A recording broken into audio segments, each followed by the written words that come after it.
Ouais mec. La capote elle est là. Comment? Ils sont bizarres. Ouais, ça c'est bizarre. Oh, on a pas un petit peu. Eh, salut tout le monde. Aujourd'hui, nouvelle vidéo Urbex. Dans un château, un ancien château appelé le château Goldfinger. Le château que nous allons visiter dans cette vidéo se nomme le château Goldfinger. Goldfinger était le surnom qu'on donnait à John Palmer, un célèbre truand anglais. En 2015, John Palmer a été assassiné de 6 balles dans le torse. Depuis ce jour-là, le château est complètement à l'abandon. Ce lieu est très prisé par les urbexeurs afin de chercher de nombreux lingots d'or qui pourraient se cacher dans le château. Mais cela ne reste qu'une légende urbaine. Ce château du XVIIIe siècle n'est pas le seul bâtiment de ce domaine. Il reste encore son golf, sa piscine et ses 2 cours de tennis. Après la liquidation judiciaire de ce bâtiment, en décembre 2021, ce lieu devait être vendu. Mais en vain. Il reste encore et toujours abandonné avec de nombreuses dégradations causées par le temps ainsi que les personnes qui le visitent. Bon, après avoir marché 5 à 10 minutes dans la forêt dans les ronces, on arrive enfin à une partie un peu plus intéressante au château et surtout une superbe ancienne Jeep, enfin ce qu'il en reste. Regardez. Attends. Ouais mec, La capote elle est là. la capote. Elle est complètement. Ouais, parce que elle a été désossée. De fou. On voit encore quand même le bloc moteur, une bonne partie.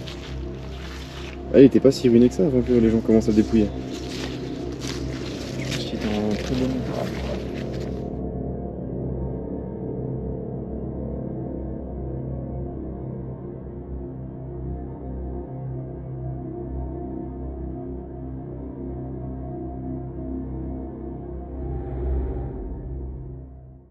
Là du coup on va aller visiter le lieu emblématique, enfin le bâtiment emblématique de ce lieu, du domaine, le château.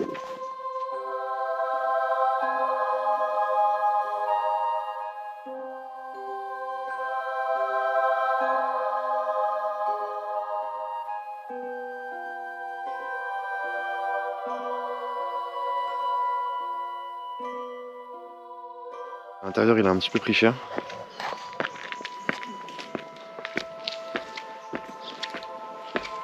Ce qui est intéressant, c'est surtout l'extérieur, la bâtisse du château en dessous. On va voir, il y a une pièce qui est super intéressante point de vue architectural. Ouais. Moi je suis en mode découverte. Ouais, ils ont tagué un peu partout les gens, comme d'habitude. Parce que c'est un lieu d'urbex qui est super connu. Mais il reste une chose intéressante à voir et c'est pour ça qu'on vous montre ça aujourd'hui.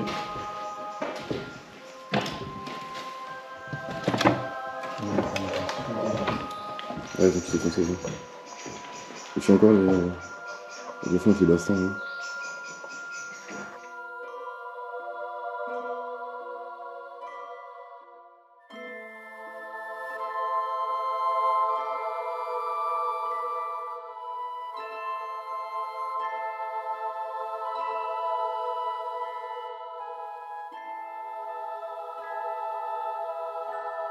Et là du coup, d'après ce que j'ai compris, on va arriver dans la salle assez connue pour ses voûtes notamment. Exactement. Ouais. Ça c'est vraiment la salle la plus emblématique. Et tu vois, après le passage de la vidéo de Mamie Twink, en fait, il y a plein d'urbexeurs qui sont venus, ils ont tout démonté, tout détruit. Ouais, voilà, On peut faire un avant-après de la vidéo entre Mamie Twink et maintenant, c'est impressionnant. Vous allez voir comment on vous montre là, ça n'a absolument rien à voir avec ce qu'on voit aujourd'hui, même s'il reste toujours quand même des traces d'avant. Ouais, même la rambarde ici elle a été arrachée. C'est dingue, c'est dommage. Parce que pourtant l'architecture est vraiment forte. C'est un peu digne des églises. Du style un peu gothique. Ouais. On pouvait vraiment imaginer avant des grandes tablées ici, c'était impressionnant, ça devait être vraiment impressionnant. Avec les grandes portes-fenêtres, c'est sublime.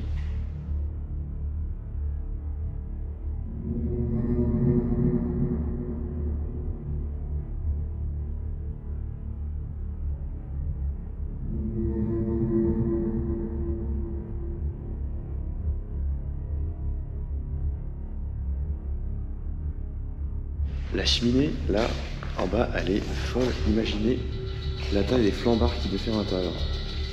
T'as vu d'ailleurs ce qui est marqué? Ouais, en honneur. Aimez-vous les uns et les autres. C'est beau. C'est bon, franchement.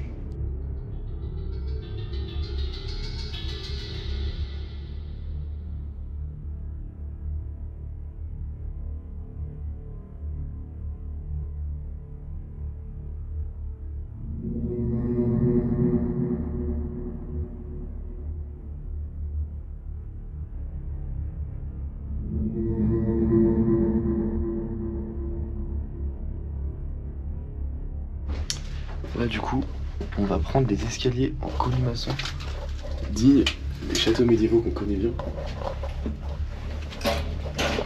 Ça va où ça? Ça va dans la tour. Ah ouais. Hop. Oh oui, comme c'est l'escalier est orienté vers la droite. Parce qu'à la base, il se battait jamais avec la main gauche. La main gauche c'est la main sale, la main qui sert à... La main sale quoi, simplement pour faire des seins. Et du coup il se battait toujours la main droite. Sauf que les assaillants, quand ils montaient les escaliers, avec le rebord qu'elle a là, ils pouvaient pas se battre de la main droite. Et du coup, ils étaient automatiquement dans la sauce. C'est un attrait défensif de beaucoup de châteaux médiévaux. Celui-là il est pas, c'est pas un château médiéval ça? Ça non, je crois pas que c'est un château médiéval, mais il a été pensé comme. Ils ont juste voulu reprendre le style quoi, parce que ça ressemble plus à un château renaissance qu'un château médiéval, même de Rome bien après. Voilà, les escaliers en colimaçon, les fameux, mais directement sur l'extérieur, vous allez voir. Voilà. C'est d'un calme dehors. Et vous voyez tout le toit, il reste absolument plus rien. Tout est... quasiment toutes les heures sont tombées. On voit encore aller la fenêtre là-bas, là. Style gothique.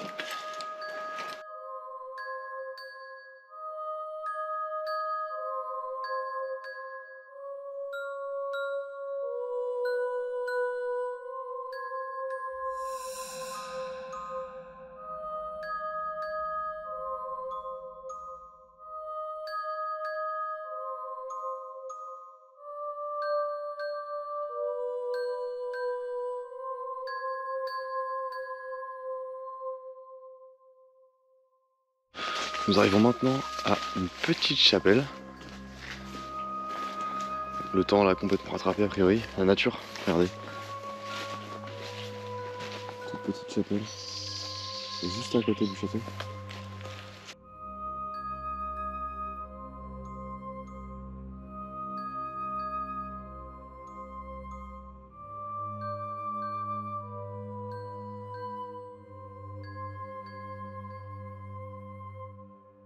Comme vous allez voir, à l'intérieur, pareil, était bien rattrapé par le temps, la moisissure, la nature tout simplement, regardez.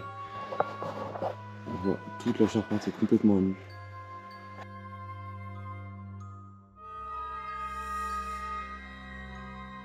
Alors du coup le domaine est composé de plein de petits mobil-homes disséminés à chaque endroit. Donc disséminés dans la brousse hein, évidemment. Vous voyez, là on a trouvé l'entrée d'un petit mobil-home. Je sais pas si on voit bien, si vous voyez là, la part du bâtiment, là vous voyez. Tout ça en fait c'est un petit mobil-home. On va y accéder justement par ici, hop. Et vous voyez à l'intérieur, hop. Voilà. Comment? Ils sont bizarres. Ouais, ça c'est bizarre. Tu filmes? Ouais. Le mec qui expose les vitres et tout. Après ça reste un super grand mobilier quand même. Ouais. Regarde. C'est bon. C'est la taille de la salle de bain. Putain, la salle de bain, elle est immense. On s'en rend peut-être pas compte en vidéo, mais elle est vraiment immense. Franchement, elle est vraiment grande. Pour une salle de bain, c'est très grand. Enfin, surtout pour une salle de bain de mobil-home, quoi, c'est immense.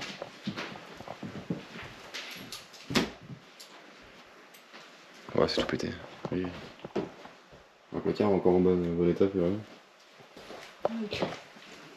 Là, c'est des petits isolés, des petits mobil-homes. Ouais. Il y en a plein partout comme ça, du coup, il y en a quelques-uns. Il y en a une bonne dizaine. Il y en a ouais, quasiment ouais, 10-15, ouais, facile. En fait le domaine il est composé de 2 terrains de tennis. Et là on peut en voir un qui a été complètement mangé par la verdure, la végétation. On voit que ça fait un moment que ça n'a pas été entretenu. Ah oui, c'est ce qu'on voit là, on voit le début du terrain là. Là on voit le début du terrain. Et 2 terrains de tennis sont vraiment côte à côte. Ouais. En général. Donc l'autre il doit être à gauche. Et on peut voir le grillage. Ah oui, d'accord. Là, ouais, le grillage qui limite l'entrée le terrain de tennis. C'est ça. Là, on voit les marquages au sol ici, vous voyez, il s'arrête net. Et en face, c'est de la végétation. Elle a complètement repris ses droits par-dessus, vous voyez, ça a complètement recouvert le terrain de tennis.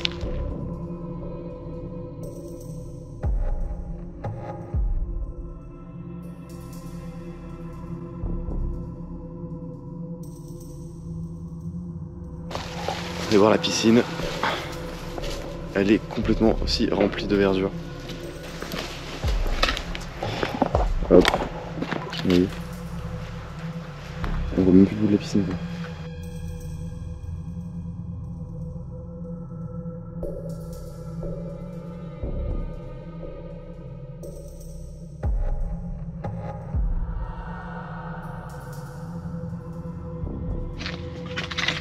Là, le bâtiment de la piscine, il est clairement au bout de sa vie. Mais le toit est clairement tombé.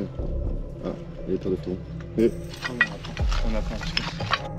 Mais ça a cramé en fait. Ça a cramé rien. Ouais, c'est en ruine, c'est cramé, c'est même pas la peine de visiter, on va rien voir. On vient de finir d'explorer le domaine. Voilà, enfin on n'a pas fait le tour de tous les petits mobilhomes.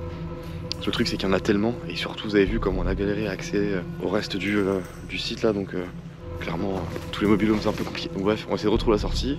En attendant, on espère que la vidéo vous aura plu. On se retrouve la semaine prochaine 19h pour une prochaine vidéo. En attendant, prenez soin de vous, ciao tout le monde, les bisous.